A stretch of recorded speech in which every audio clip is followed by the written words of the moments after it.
Le 11 septembre 2023, Laurie Pestet s'est dévoilée en évoquant ses expériences avec l'endométriose dans une interview pour Le Figaro.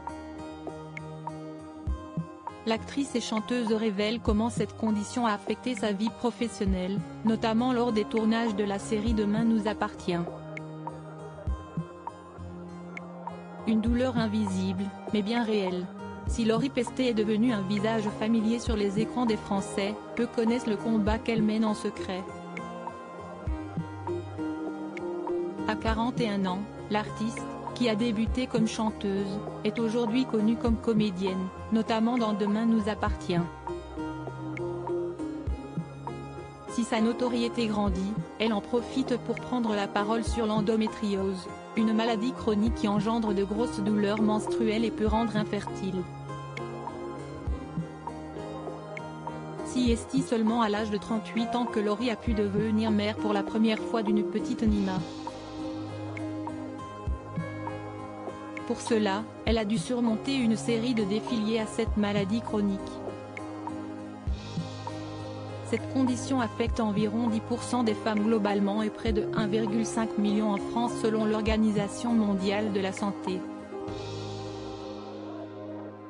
Pour tenter de concevoir, Laurie Pestet a même pris la décision audacieuse d'interrompre son traitement médical, avec l'accord de son médecin, pour tenter de concevoir. Malheureusement, cela n'a pas porté ses fruits, la fécondation in vitro a été la seule solution pour elle.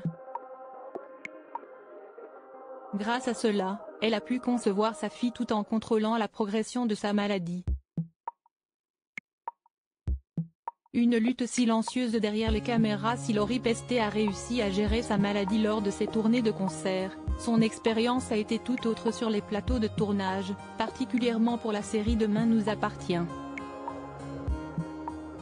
Dans une interview avec le Buzz Télévision du Figaro, Laurie Pestet déclare « Pendant cette période-là, j'étais en tournage de téléfilm et ça m'est arrivé plusieurs fois de tomber dans les pommes en plein tournage tellement que j'avais mal. »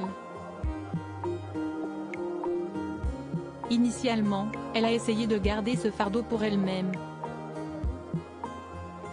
Elle explique « Au début, je ne parlais pas trop parce que je me disais que ça ne le regardait pas. Mais au fil du temps, elle a trouvé du soutien auprès de ses collègues acteurs, comme Sami Garbi et Maëlle El Ajaoui. De toute façon, on se connaît tellement bien qu'ils savaient quand est-ce que j'allais tomber ou pas et si j'allais bien ou pas, explique-t-elle. Pour gérer la douleur, c'était antidouleur sur antidouleur.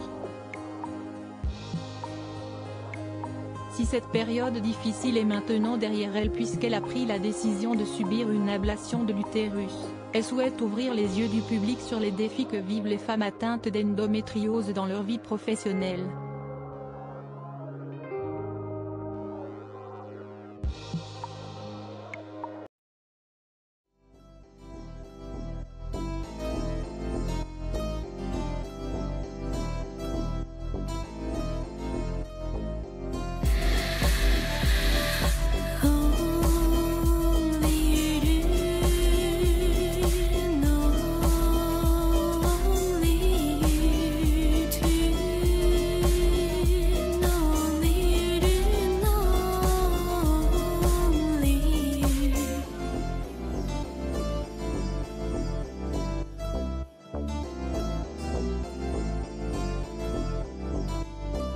To